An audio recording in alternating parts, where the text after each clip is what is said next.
The Quad Committee has started to uncover Ang Tuwad Committee is starting a to grand uncover criminal enterprise. And grand criminal enterprise daw, mga kababayan, ha? it would seem that at the center of it At ang sentro daw ng grand criminal enterprise na ito is the former president. ay si Digong, ang former President Rodrigo Roa Duterte, ang sabi ni Akop, mga kababayan. Napakasakit po nito Napakasakit po nito. dahil tayo pong lahat ay nabudol. Patay! Patay si Akop, mga kababayan. One down! Oh, dito sa grupo ng Tuwadcom, mga kababayan. Ay nako, hindi po magandang mag-celebrate sa kamatayan ng isang tao, mga kababayan, ha? Pero kung ang makarma, mga kababayan, ay ganitong klaseng tao kagaya ni Akop man lang, ay hindi natin masisisi. Hindi natin masisisi, mga kababayan, ang nakikita nating mga reaksyon sa social media na marami ang natawa sa pagkamatay ni Akop, mga kababayan. Dahil isang demonyo, isa sa maraming demonyo, mga kababayan, ang nawala sa bansang ito, nakabilang sa nagkakalat ng salot, mga kababayan. Isipin nyo na lang, ha, iyong sinabi ni Akop, mga kababayan, on the record doon sa Kongreso, mga kababayan, na si Digong ang sentro ng criminal enterprise sa Pilipinas. Ha? Criminal enterprise, ha? Ay isa iyon, mga kababayan, sa inuhang ebidensya ng ICC para mapagtibay ang kaso ni Tatay Digong doon. Ang iyong pagsisinungaling, Akop, pananagutan mo yan sa kabilang buhay. Doon mo yan pagdusahan ang iyong katraydoran. One down! At hindi na tayo naghahangad, mga kababayan, dito sa the rest of the gang. Dahil hahabulin at hahabulin sila ng karma. Bukas makalawa, darating din ang karma nila, mga kababayan. Hindi man kagaya ni Akop, pero pwedeng dumating din sa kanila, mga kababayan, sa ibang paraan. Pwedeng kamalasan. Kamalasan habang buhay, mga kababayan. Yan ang bagay sa inyo, mga hudas na Tuwadcom kayo. Bumuhos ang pakikiramay sa pamilya ni Antipolo. Bumuhos ang pakikiramay. Tingnan nyo, mga kababayan, yung reaksyon ng mga tao sa social media. Tingnan nyo! Lalong-lalo sa Facebook, mga kababayan. Akala mo kung nagpiesta. Iba ang reaksyon, mga kababayan, ng tao. Ito lang, mga kababayan, ang namatay na parang grabe, ang daming natuwa. Hindi natin masisisi. Dahil kabilang pa yan, mga kababayan, ha, sa nagkakalat ng salot dyan sa Kongreso. Marami sila. O ngayon, tanggalan ng isa. Representative Romeo Acop matapos ang pagpanaw ng kongresista. Balikan ng kanyang ilang dekadang serbisyo sa gobyerno. Kuratong Baliling. Remember nyo, mga kababayan, yung Kuratong Baliling? Na issue? Sabit dyan si Akop, mga kababayan, for your Then the information. weekend report ni Joan Manang. Wala kaming paki dyan. Wala kaming paki dyan. Pumanaw na si Antipolo City 2nd District Representative Romeo Acop Na heart attack, mga kababayan. sa edad na 78. Kinumpirma O, tingnan nyo. Matanda na nga yan, mga kababayan, na 78. Ang dami ng mga sakit. Nag-heart attack na nga. Isa pa itong lalangoy na sa dagat-dagatang apoy, mga kababayan, sa nag-gang up kay Tatay Digong. Gumagawa-gawa ng inventong kwento, mga kababayan. Sentro ng Drug Syndicate Enterprise, si Tatay Digong. Tapos ginamit yun na ebidensya ng ICC para mapagtibay ang kaso. Para hulihin si Tatay Digong, padala sa ICC. Isa ito. 78 pa edad, si Tatay Digong, 80 na. Ayan, nakarma. 78. Kinumpirma ito ng iilang mga kongresista Kinuha ng ngayong Satanas, araw. mga kababayan. Kabilang na si House Deputy Speaker Ronaldo Puno. Sa isang text message, sinabi ni Puno na inatake sa puso si Acop kagabi at nalulungkot ito sa pagpanaw ng kongresista. Para sa kanila, mga kababayan, mga kauri yan nila. Kawalan yan sa kanila dahil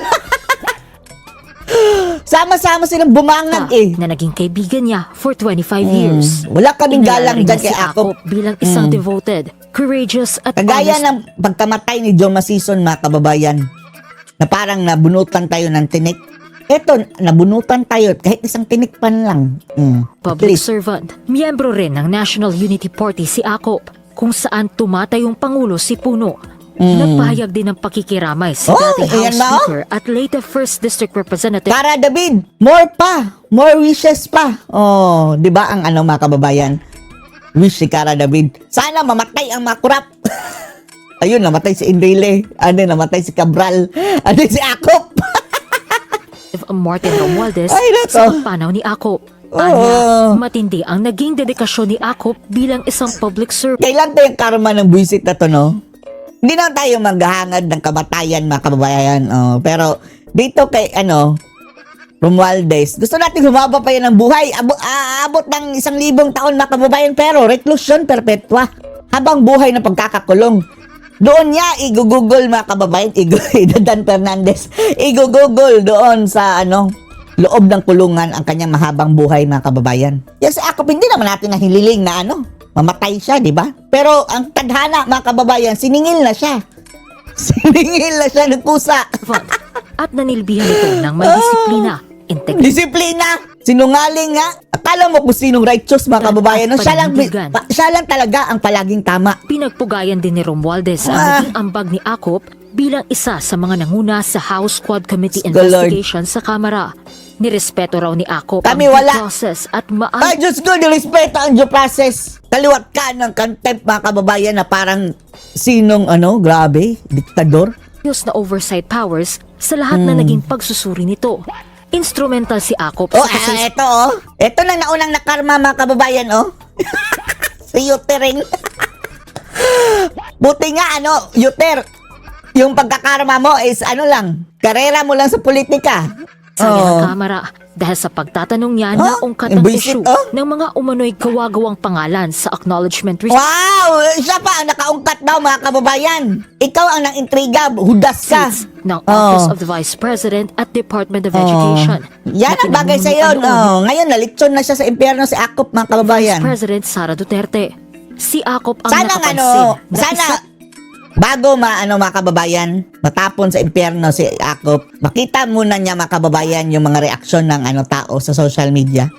sa mga individual na pumirma sa AR ay nagnanalang Mary Grace Piatos. Nakalaunan ay naging isa sa mga naging dahilan ng Patay! impeachment complaint laban sa bise. Ikinalulungkot din ni Senate President Pro Oh, Tempore kapwa kuratong. Itong mga kuratonggang, mga kababayan. Kabilang sila, mga kababayan, classmate niya ni Lacson sa kuratong na issue, Baliling. Anfilo P. Lacson ang pagpanaw ni Ako. Sa isang mensahe, kinuwento ni Lacson na dating PNP chief na nakasama niya si Akop Justisya na, kuratong bilang Baliling. kanyang Director for Comptrollership. Rekomendasyon pa raw ni Akop ang pag-download ng 85% ng PNP financial and logistical resources to frontline units. Wala kaming paki sa inyo, mga kuratong. Bilang bahagi ng kanilang laban, nalinisin ang organisasyon. Linisin, Sa tingin niyo, mga kababayan, ito mga malilinis, itong mga hudas na to. Aside sa kuratong Baliling, suspect din ito dati, mga kababayan, sa murder case, Dacer Corbito.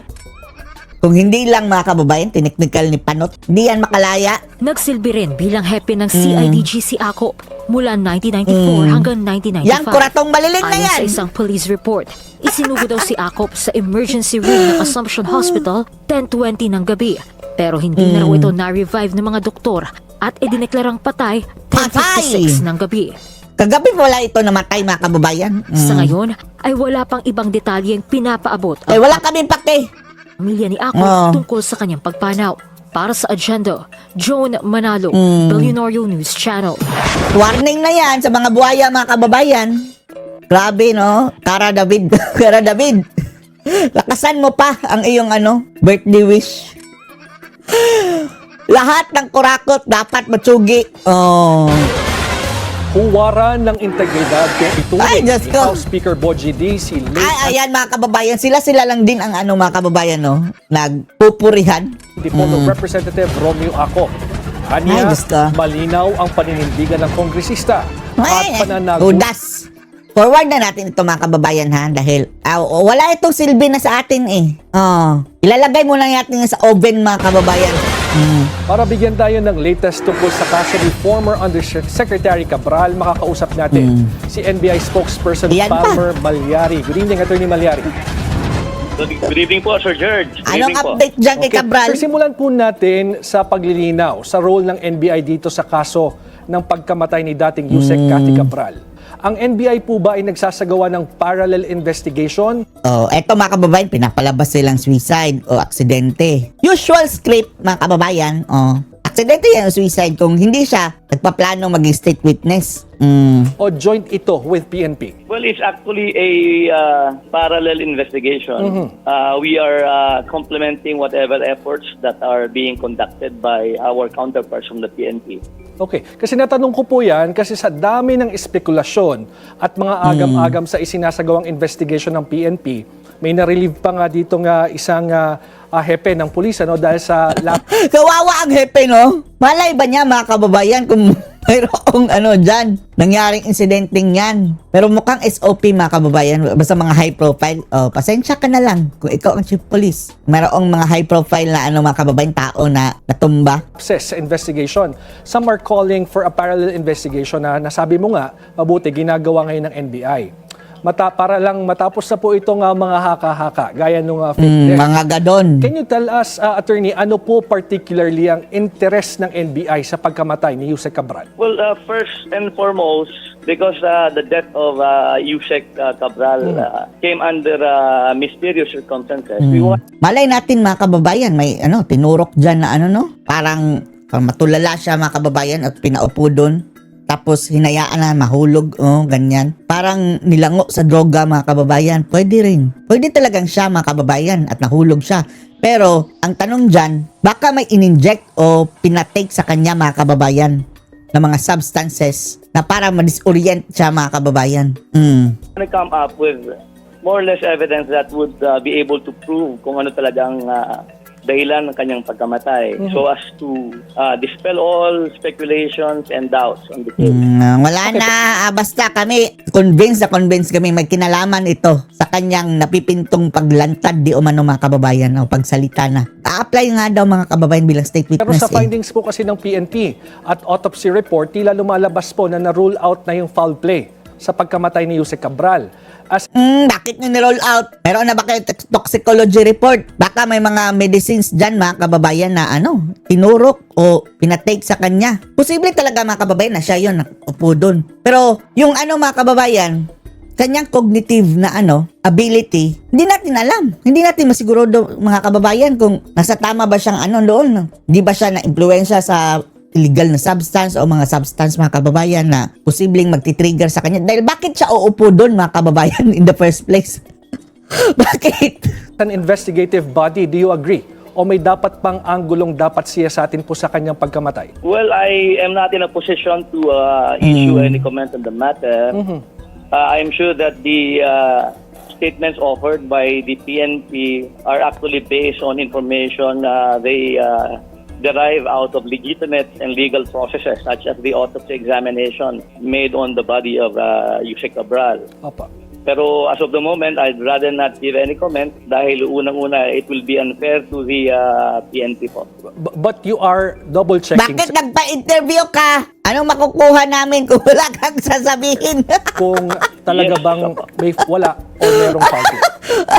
Opo, part of the double checking will be, yun nga po, pag-check sa Nagpa-interview ka lang para sabihin mong wala kaming pwedeng sabihin dito dahil ongoing ang kaso. Ano pwede mong isasabihin pala? dokumento na nakalap na ng NBI at ng PNP. Together with the Dapat na hindi mo ba rin sasabihin ngayon dahil bawal pa. Mali ang nalapitan nyo, bilyonaryo.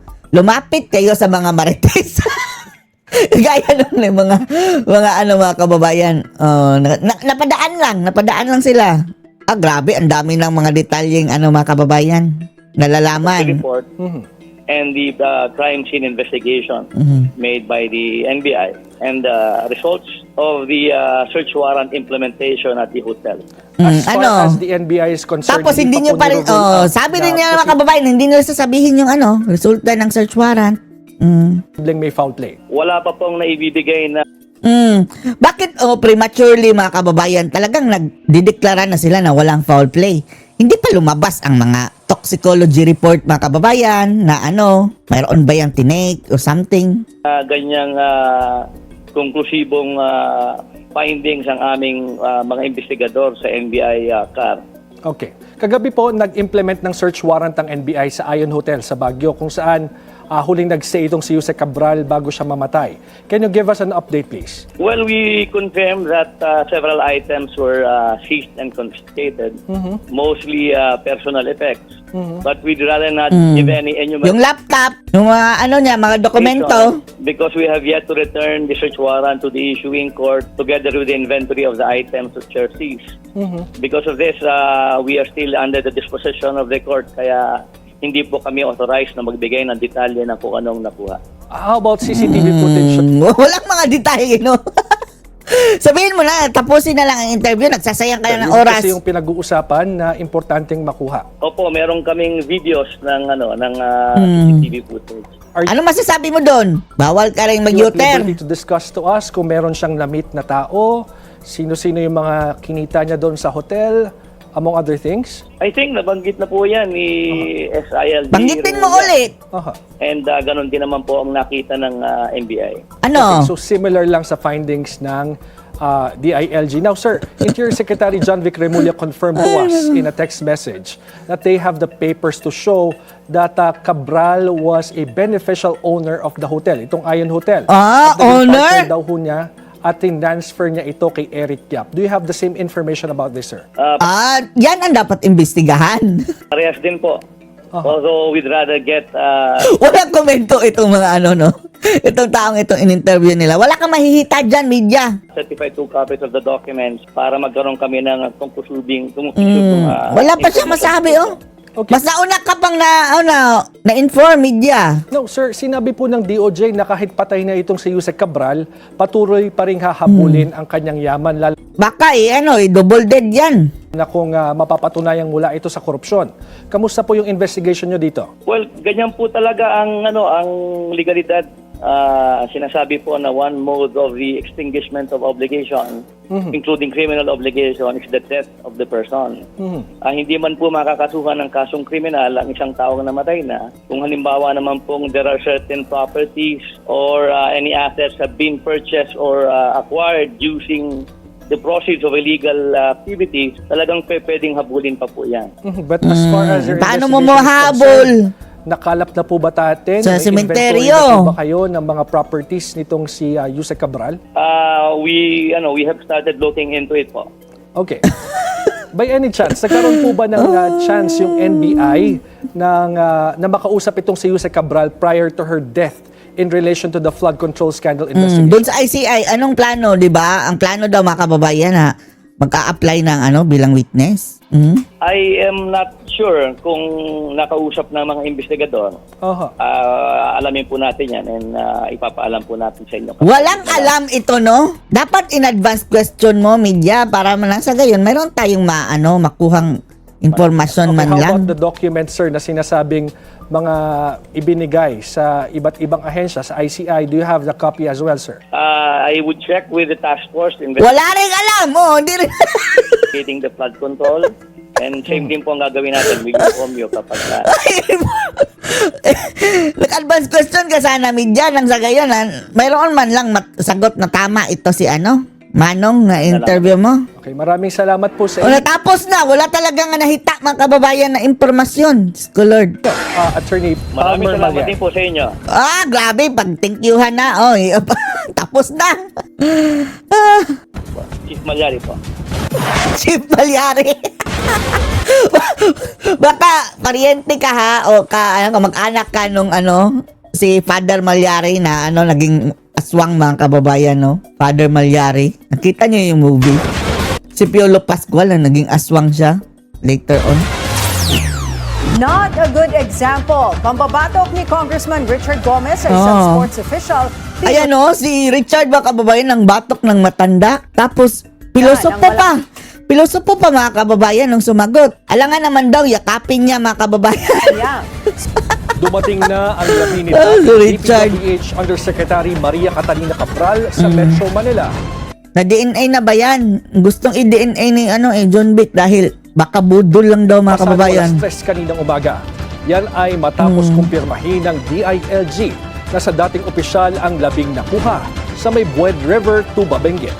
Yan ang Agenda Weekend Report ni So Ryan. confirm na John Vic, wala ka nang worry nga hindi si Cabral ang namatay talaga. Ban ng Abante nagbubuhat live mula sa Quezon City. So talaga pa-DNA niya Sa nakahimlay ngayon ng mga labi ni Cabral. George, nandito tayo ngayon sa labas ng Arlington Memorial Chapel and Crematory kung saan sinasabing idiniretso Cremate? ang Cremate labi diretso? ni Cabral mula sa Baguio City. Payapa ang sitwasyon dito sa Arlington kung saan wala Ang problema nito mga kababayan, kung baka, wag naman sana ha, hindi tayo naghahangad mga kababayan, pero baka sinatambalos-los o biglang mamamatay mga kababayan, cremate din agad. Parang, ano to? Oh, parang sa pelikula mga kababayan na namatay ang identity. pa tayong namamataan ng mga opisyal ng gobyerno. Nang tanungin naman natin ang mga security guard kung nakaburol dito ang labi ni Cabral dito sa may Arlington, matipid ang kanilang sagot at hindi nila alam. Hindi alam mo. Sabihin na lang na hindi kami pwedeng mag-divulge matter of privacy. Tanging ang mga kasamahan natin sa media ang nandito kung saan mahigpit at hindi nagpapapasok sa media sa loob. Sa ngayon ay nag-aantay ang ating team na ang anunsyo ng pamilya ni Cabral kaugnay sa mga detalye ng burol at libing. Sa ibinahagi sa ating larawan, makikita na nagpadala ng bulaklak si dating DPWH Secretary Manuel Bonoan Hoy! dito sa Arlington. Sabihan mo si Cabral Bonoan umuwi na at magsalita na rin. Oh, baka matulak ka rin. ay dating DPWH Undersecretary sa ilalim ng panumuno ni Bonoan kung saan pareha sila dawit sa sa parehong dawit. anomalyang flood control project. Natagpuan ang katawan ni Cabral sa bangin sa Camp 4, Tuba Benguet, Huwebes ng gabi, December 18. Kaugnay niyan, kinumpirma ni Department of Interior and Local Government o DILG Secretary John B. Cremulya na ang labing na-recover sa naturang bangin ay kay Cabral. Hindi na budol-budol Cabral. Ay, Cabral. John Wick. Anya tugma ang fingerprint at DNA ng bangkay at kay Cabral kung saan nagtamo ng mga malulubang pinsala dahil sa pagkahulog. Pina-DNA talaga. Walang foul play sa pagkamatay Yan ang duda-duda mga kababayan. Imposibleng walang foul play. Kung kailan mga kababayan titistigo, tsaka nahulog doon. Cabral. Dagdag pa ng kalihim, wala ring suicide note na nakita sa pagkamatay ng dating opisyal. Yan, di ba? Usually mga kababayan, mayroong mga note o paalam man lang mga kababayan na bakit wala? Sabado naman ng gabi, George, nagsilbi ng search warrant sa bisa ng Baguio City Regional Trial Court, Branch 6, ang mga operatiba ng National Bureau of Investigation, Calderiera Administrative Region sa hotel room kung saan dating nanunuluyan si Cabral. Hinalughod ng NBI ang naturang hotel upang maghanap ng mga ebidensya na posibleng makatulong sa nagpapatuloy na investigasyon. Kaninang umaga naman, George, nagkasa ng crime scene reenactment ang scene of the crime reenact. Sinong hinulog nyo sa reenactment? Si John Wick? Wag naman. Cooperative or SOCO at mga Philippine National Police or PNP sa bangin kung saan natagpuan si Cabral. Layon dito na balikan at mabuo ang mga nangyari para malaman ang posibleng dahilan ng pagkamatay ni Cabral. Itinuturing na person of interest ang driver ni Cabral na si Ricardo nag-selfie, no? Yan mga kababayan. Sige, pagpalagay natin si Cabral talaga yan. Posibleng baka nilango mga kababayan ng mga substance, tinurukan o pinatake ng ano-ano, tapos pinaupo doon para mahulog mga kababayan. Yes. Pusa. Huling kasama nito bago ito namatay. Follicle test mo daw, baka nabangag yun mga kababayan ng panahong iyon. Blunt force trauma raw ang ikinamatay at walang senyales ng foul play na batay sa autopsy report. Ayon sa Philippine Toxicology. National Police, ang kaso ay national interest dahil Talaga? sa kanyang pagkakadawit sa multi-billion pesos na flood control scandal.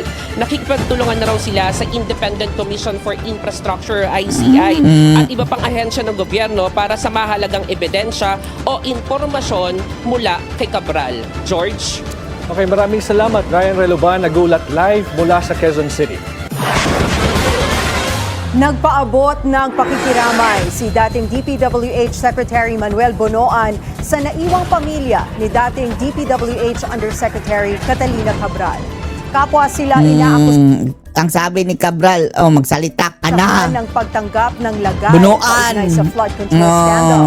Narito Habang ang may panahon ka pa. exclusive Agenda Weekend Report ni Hannah T. Hindi raw makakalimutan ni dating DPWH Secretary Manuel Bonoan ang loyalty ng dati niyang kasamahang si late Undersecretary Maria Catalina Cabral. Mga Mga kurakot gang. Sa isang pahayag na Yan sila mga kababayan. Although, nakakahawa yung si Cabral, pero talagang mga kababayan, mayroon yung alam sa dala sa corruption. amin ng kanyang legal counsel na si Attorney Stephanie Ong. In-extend ni Bunoan ang kanyang deepest condolences sa pamilya ni Cabral. Ang problema Anya, lang, ang hindi kanyang pa siya katapatan, nakapagsalita professionalism habang at mga kababayan. serbisyo sa DPWH Kailangan natin sa ang kanyang testimonya. ng 4 na dekada Sugi na siya. ay hindi raw makakalimutan. Sa gitna ng flood control scandal, halos magkasunod na bumitiw sa pwesto sina Bunoan at Cabral. Sa panahong kalihim si Bunoan, Undersecretary naman si Cabral for Planning and Public-Private Partnership, isang posisyong may kinalaman sa paghahanda at pagbalangkas ng infra projects ng ahensya. Lumipad si Bunoan nitong Nobyembre pa US para samahan ang asawa sa Palusot na operation. naman. Pinlano raw nitong makabalik nitong nagdaang December 17. Bakit hanggang ngayon? Kagaya lang din yan mga kababayan. Anong tawag ng pangalan ni si Zaldico na nagpagamot daw. Tapos wala nang balikan. Ayon sa mga otoridad, sinubukan naming tanungin si Bunoan tungkol sa kanyang kinaroroonan. Bakit hindi mo tinanong na sino ang mastermind? Just confirm it, Marcos ba o hindi? Yes or no? Yan ang tamang tanong, media. Pero hindi pa ito sumasagot sa amin. Hindi pa rin siya nagsasalita tungkol sa kung kailan sila huling nakapag-usap ni Cabral bago ito nasawi nitong nakaraang linggo. Dawit si Bunoan ngayon sa flood control scandal investigation nang simula ni dating DPWH Undersecretary Roberto Bernardo Ilitao ang impormasyong tumanggap daw ng kickback si Bunoan sa mga proyekto habang Sigurado. siya ay kalihim ng ahensya. Sigurado. Sabi ni Bernardo noon, nagsiset aside daw ng humigit kumulang 15% commitment si Bunoan sa projects. 25% nito ay mapupunta kay Bernardo, habang ang balanse ay sa kanya raw mapupunta at kay Cabral. Una nang pinabulaanan ni Bunoan sa Billionaire News Channel ang mga paratang laban sa kanya. May aamin ba? Sa 44 years niya raw sa DPWH, may integridad daw siyang nagtrabaho. Ay, nako. Siya lang din mga kababayan ang nagsabi niyan na may integridad siya. Sa kabila ng hindi pag-uwi ni Bunoan sa Pilipinas nitong December 17, base sa huling monitoring, hindi pa raw nag-i-issue si Pangulong Bongbong Marcos tungkol sa investigasyon laban sa kanya. Ayon yan kay Palace Press Officer at Undersecretary Claire Castro, isa si Bunoan sa pinakakasuhan sa Office of the Ombudsman ng criminal charges, kabilang ang malversation of public funds dahil sa ilang maanumalyang flood control projects. Para sa Agenda Weekend, Hannah T., Billionaire News Channel. Kanati. Dati umanong Ngipin. pagmamayari ni late DPWH Undersecretary Catalina Cabral ang Ion Hotel kung saan siya nag-check-in ilang oras Grabe, may hotel pa lang, may ari siya mga kababayan. bago matagpo ang patay sa Ang sabi anong pangalan nun? Eric Yap o Edvic Yap? Red River, Tuba, Benguet. Sa isang panayam, sinabi ni Interior Secretary John Vic Remulla na naibenta lang ni Cabral ang hotel kay Benguet Representative Eric Yap ngayong taon. Sinabi Ay, ni nako. Remulla, Nag-dispose na ng mga properties. Baka mag-sequester. Yan si Edvic Yap, mga kababayan, o Eric Yap. Kaduda-duda din yan. sa Billionaire News Channel na mayroon siyang hawak na mga papeles na magpapatunay nito. Ayon sa mga investigador, konektado sina Yap at Cabral dahil sa isang rock netting Yan nga eh. 'Di ba si Eric Yap daw ang naglagay ng mga kababayan ng nagdala pala ng maleta 46 na project luggages. sa Tuba, Benguet na dumaan sa opisina ng dating opisyal nang magsilbi ito sa DPWH. Nagsilbi ring House Appropriations Committee Chairperson si Yap mula taong 2020 hanggang 2022. Sinusubukan pa ng Billionaire News Channel na hingin ang panig ni Congressman Yap. Siya ba yun sa mga kababayan sa AXIS na kakumpare ni Tulfo? Kagaya, kasama ni Tulfo mga kababayan. At issue din yan, flood control mga kababayan at kurakutan. And then, diba, sa balita mga kababayan, isa din yan sa mga biggest contributor ni Tulfo, Erwin. Diyos ko Lord. Ito si Erwin mga kababayan, umaalingasaw mga kababayan ang amoy. Pero sa mensahe ng Ion Hotel sa DNC, mariin itong itinanggi ang kanilang kaugnayan sa dalawang nabanggit na opisyal. Walang daw amin. silang kaugnayan sa flood control project at anumang koneksyon sa construction industry. Sino ba naman ang amin? Hininga naman namin ng paglilinaw si SILG Remulla at sinabi niya sa isang text message na mayroon siyang papel para patotohanan ang kanyang mga naunang pahayag. Para Papel! bigyan tayo ng latest tungkol sa kaso ni former Undersecretary Cabral, makakausap natin si NBI spokesperson Talmer Malyari. Good evening, Attorney. Ayun, kanina na yan mga kababayan. Eto na yun. Nawala tayong nahita. Puro hindi ko alam. So, anong masasabi nyo dito mga kababayan? Post your comments below.